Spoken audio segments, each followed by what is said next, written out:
सुर में गाना सीखिए पाधानीसा ऐप के साथ AI powered personal music teacher from Saregama.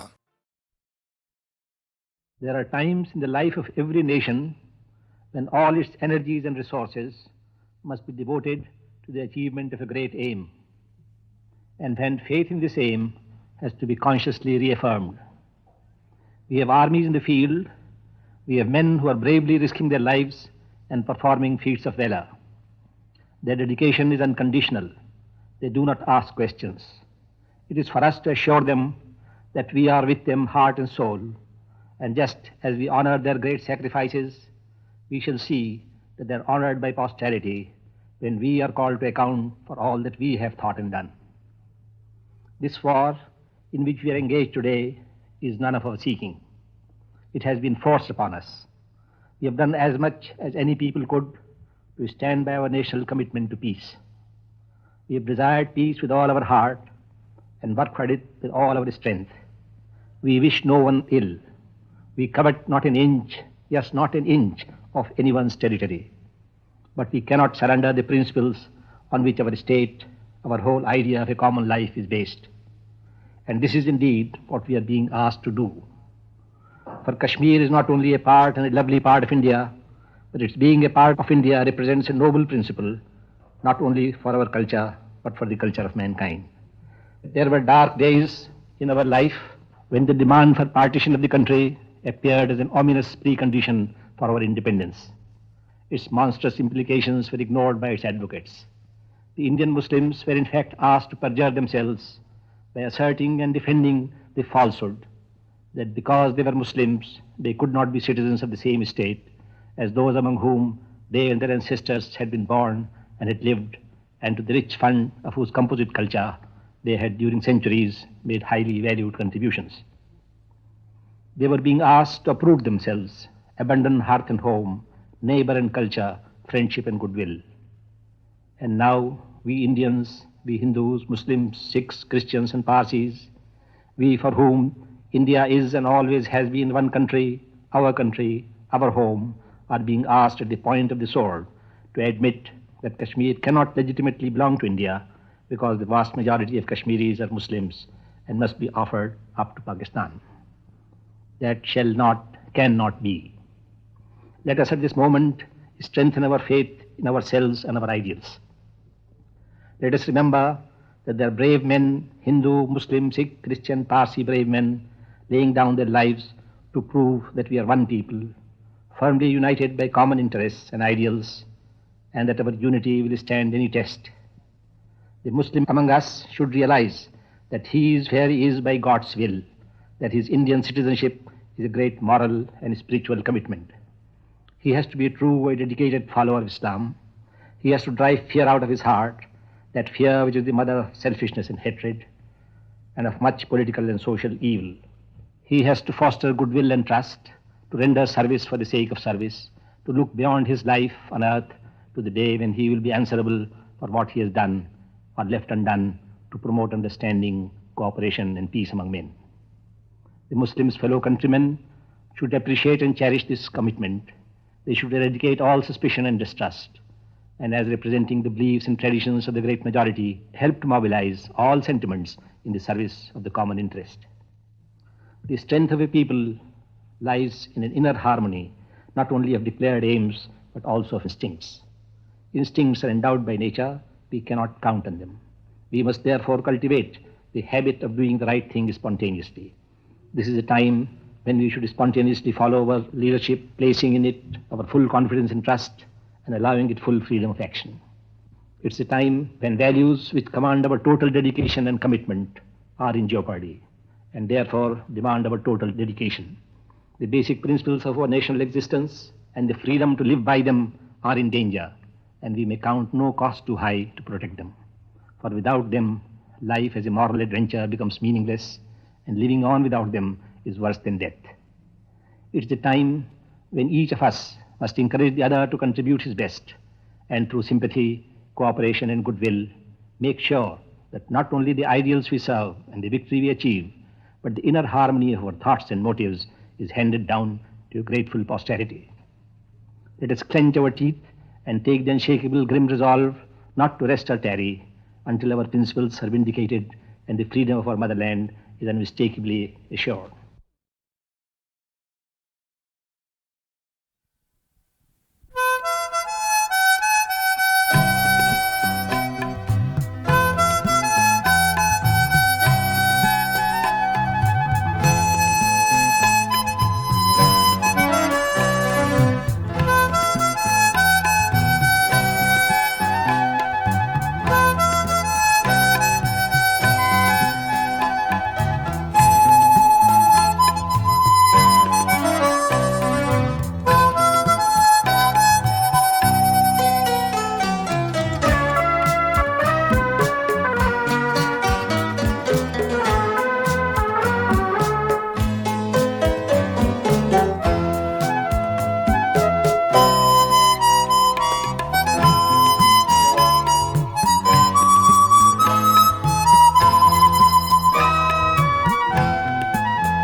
मुझे अच्छा लगता है ये नए नए हमारे काम को देखना, उनका शुरू होना और देखना, क्योंकि ये सब एक एक कदम है हमारे उस यात्रा में, जिस बड़ी यात्रा पे हम बढ़े, यानी देश का रूप जरा बदलें, देश का काम बदलें, देश में कुछ विज्ञान और ये मशीन युग जो है आजकल उसको ले आए, और इस सब का नतीजा ये हो कि देश एक खुशहाल देश हो जाए और गरीबी यहाँ से निकल जाए। क्योंकि आखिर में जो हमारा ध्येय है, लक्ष्य है, वो है जनता की उठाना, उनकी गरीबी दूर करना। कैसे हो? कोई जादू तो है नहीं या बैठ के हम मंत्र पढ़ पढ़ के करें। ऐसे मंत्र पढ़ना अच्छा होता है, मैं उसके खिलाफ, लेकिन ये समझना कि मंत्र पढ़ने से काम हो जाएगा, ये गलत है। और ये और भी गलत बात यह है कि समझे ज्योतिषियों से मिले जाके क्या होगा। ये तो काम से बचने के तरीके हैं, और कोई उन्नति नहीं होती है बगैर परिश्रम के, मेहनत के। बात समझ लीजिए आप, चाहे भारत में हो, चाहे अमेरिका में हो, चाहे रूस में हो, चाहे उनकी कोई भी नीति हो। एक अमेरिका और रूस की नीति में बहुत फर्क है, लेकिन एक बात में फर्क नहीं है, बल्कि दो बातों में।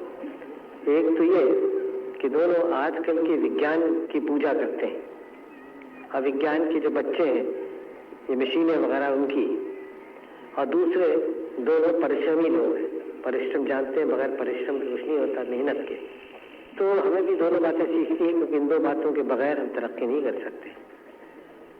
हम बैठे वहाँ दिल्ली में, पार्लियामेंट में, लोकसभा में बड़े बड़े प्रस्ताव करते हैं, बड़े बड़े कानून बनाते हैं, और कभी कभी कानून अच्छे होते हैं, उसका लाभ होता है उनसे, लेकिन कानून बनाने से काम नहीं होता। कानून तो खाली रास्ता खोल देता है काम करने के लिए। अब कानून हम बना दें कि हाँ एक कारखाना बन जाए तो उसके कानून बना देने से नहीं बनता होता, आपकी मेहनत से बनता है, सीखना मेहनत से। तो जो कुछ काम भी हमें करना है उसमें बहुत मेहनत करनी पड़ती है, परिश्रम करना होता है, और जितना ज़्यादा हम करें उतने ज़्यादा हमें लाभ मिलता है। ये एक मोटी बात है जो मैं बार बार आपसे कह रहा हूँ, इसलिए कि आप समझ जाएं। क्योंकि मैंने देखा है कि बहुत लोग हमारे देश में समझते हैं कि परिश्रम की बहुत आवश्यकता नहीं है, बल्कि कुछ और तरीके से हम देश को बदल देंगे, और ये बात बिल्कुल गलत है। हाँ, और तरीकों की आवश्यकता है, यानी हम आजकल की दुनिया को समझें। करोड़ों लोग जो भारत में रहते हैं, उनका मन, उनका काम का तरीक़ा, उनका रहन सहन बदलना ये बड़ी कठिन बात है, हो रहा है। और इसीलिए सब बड़ी बात हम समझते हैं इस वक्त शिक्षा है। शिक्षा फैले, कोई पुरुष बच्चा न रहे, बड़ा बच्चा न रहे जिसके पास शिक्षा नहीं है, क्योंकि आखिर में शिक्षा से बढ़ते हैं। आजकल का संसार, आजकल की दुनिया आप जानते हैं यंत्रों की है, मशीनों की है, कलों की है। आजकल की दुनिया में बड़ी बड़ी बातें हो रही हैं। तो अगर हम इस दुनिया में अगुआ रहेंगे तो हमें भी शिक्षा के ज़रिए से सब बातें सीखनी है, और आपस में एकता रख के मिलकर रह के अपनी शक्ति बढ़ानी है, और अपना धन दौलत देश का बढ़ाना है। इससे सब लोगों का लाभ हो, कुशल हो। ये बड़ा काम है। 15-16 वर्ष हुए हमें स्वराज मिले, और हमने इस 15-16 वर्ष में बहुत कुछ बड़े काम किए, लेकिन अभी तक बहुत बाकी है।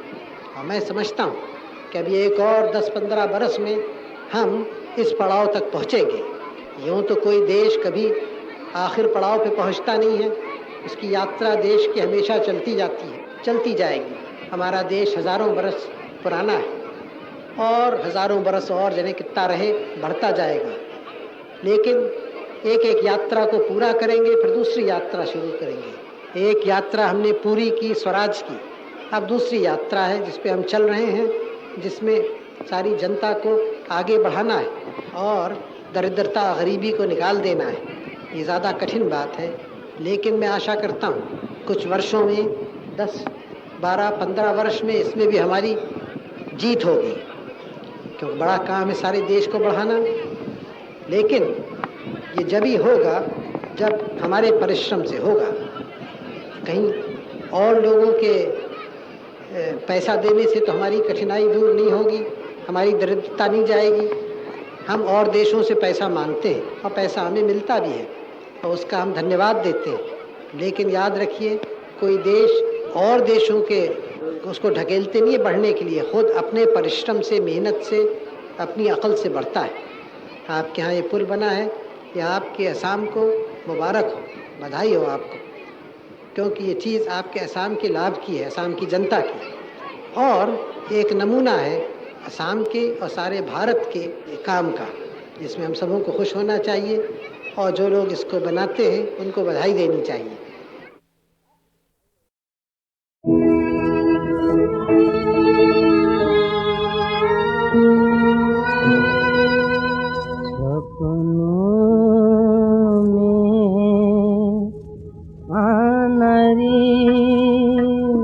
सपनों में आनरी जुग बीते नहीं दर्शन पाए,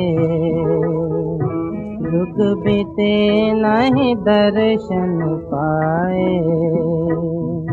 तुझ बिन गोरी कछु न भाए, तुझ बिन गोरी कछु न भाए। सुंदर मुख दिखलाना नरी, सुंदर मुख दिखलाना नरी नरी नरी, सपनों में आनरी।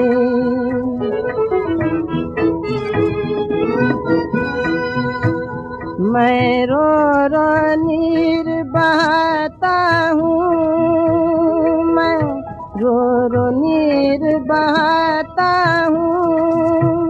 तोरी याद में मरता जाता हूँ,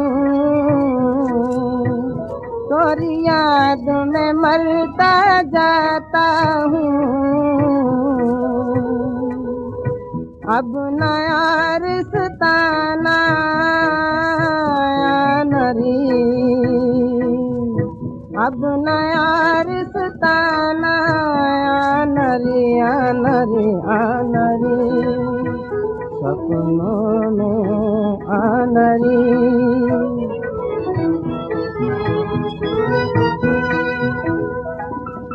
तरसत है दिल बरसत आँखें, तरसत है दिल बरसत आँखें। अब नहीं काटे कटत है रातें, अब नहीं काटे कटत है रातें। स्वप्न में ही मिल जाना नरी, स्वप्न में ही मिल जाना नरी नरी नरी, सपनों में नरी। अब ये बातें असल में एक बड़ी क्रांति करके उलट अपनी समाज में करनी है, इसको उलट पलट करना। कुछ तो हुआ है, कुछ करना है, और ये विचार मन से निकालना है। यही कि कलम चलाना ज़्यादा ऊंचा है फड़ुए चलाने से। कलम चलाना भी बहुत आवश्यक है देश में, इसमें कोई मुझे शक नहीं, लेकिन जो आदमी कलम चलाता है खाली और काम नहीं कर सकता, तो वो पूरी तौर से नहीं बढ़ा है, ना पूरी तौर से पढ़ा लिखा है मेरी राय में। वही आदमी कलम भी ठीक चलाएगा जो हाथ पैर भी चला सकता है, मेरी राय है। अब ऐसी पढ़ाई हमारे तो बहुत लोगों को हुई नहीं है, इसलिए हम अभी तक पूरी तौर से पढ़े लिखे लोग नहीं हैं। अब हम चाहते हैं कि हमारे देश में लोगों को मौका मिले दोनों बातें करने का। दिमाग कुछ बढ़े, बगैर दिमाग के तो होता नहीं, कोई बेवकूफ़ आदमी तो मुल्क को बढ़ाते नहीं।